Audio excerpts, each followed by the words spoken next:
Hi, my name is Kirsten Helwig Underwood, and I'm so enthralled to be talking about one of the many reasons I am in love with the Broad and why I've chosen this museum among all the other hosted museums in Los Angeles.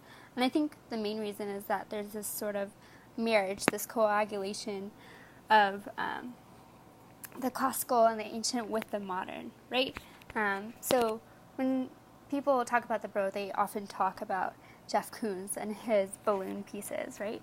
And those are so full of jollity and frivolity and childhood and playfulness, right? But, you know, his Kuiper statue from 1987, which is in cast steel, is a direct reference of a late 19th century sculpture by August Schmemann of a traveling peddler.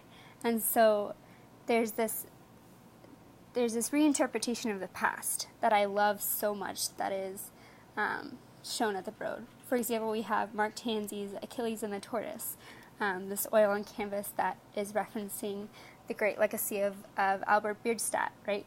And his grand monumental paintings of Yosemite and of the West, but at the same time is referencing 19th century daguerreotypes or other types of photography, cyanotypes even. And so I love that there's this reinterpretation of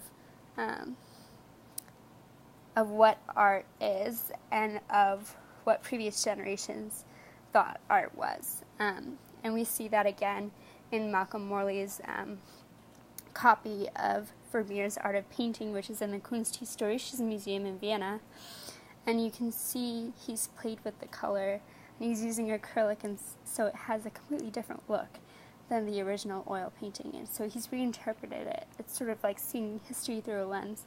And that's in the same way it is copied in Twombly's untitled New York City paint and wax piece on canvas from 1953. And Twombly went on a fellowship to North Africa and to the Mediterranean, and he saw all these herms, which are ancient Greek signposts that had penile projections on them. And he saw, Pompey's penises that pointed to different brothels in the city, but also just pointed to different places.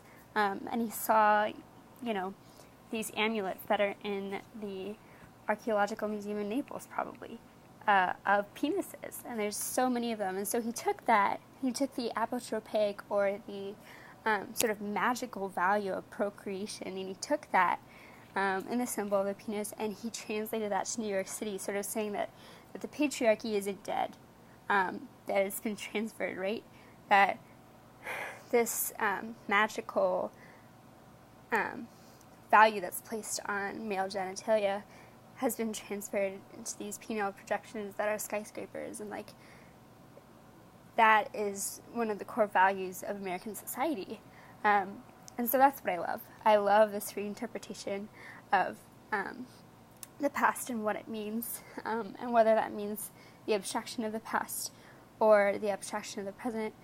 But overall, this reinterpretation, looking at the art of the past through a different lens, that's one of my favorite things. So thank you so much. Have a great day. Bye.